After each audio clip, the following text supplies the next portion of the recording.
powerful video. I don't know if any of you have ever seen this. When Matt, our producer, showed it to me, it was the first time I had ever seen this video. This video is almost 40 years old. It was made in the late 1970s. It is a CBS interview with the late Mike Wallace, father of Chris Wallace, right? And Mike Wallace is Jewish. Chris Wallace is Jewish. I'm just setting the record straight. But this was a CBS interview with the Shah of Iran, who was in power at that time. And he made some comments about the power of Israel in America. This is, again, the 1970s. Jimmy Carter was in the White House. Watch this video. It is shocking. It's an eye-opener. You think the Jewish lobby in the United States is too powerful for the interests of Israel? I think so. Sometimes they are disturbing the interests of Israel because they're pushing around too many people. Why would the President of the United States pay attention to that lobby? They are strong. Strong in what sense? They are controlling many things. Controlling what?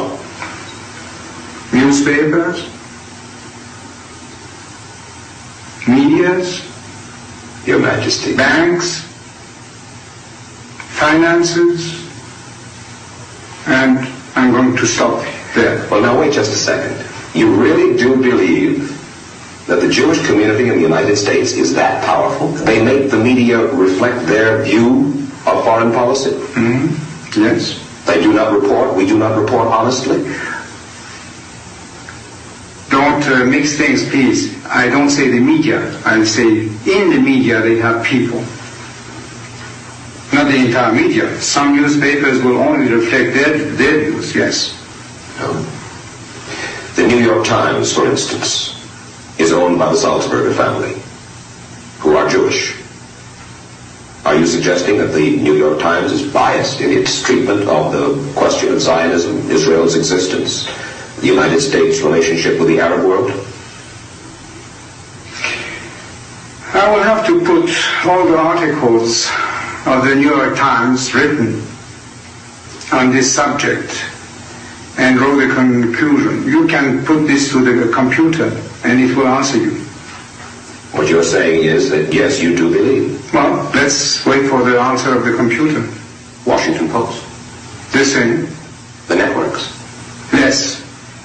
I must say you are speaking with your characteristic candor. The Shah of Iran, 1976. Did you notice how nervous he was? On CBS News, he was nervous because of what he was saying. What happened to the Shah of Iran? 1979, he was removed. The revolution. What happens when you challenge the regime? They have a revolution. That's what we've been talking about. You go up against the system, you have a revolution. So Iran had a revolution. They had the revolution because of that interview on CBS News. They made a decision. He's got to go. He challenged us.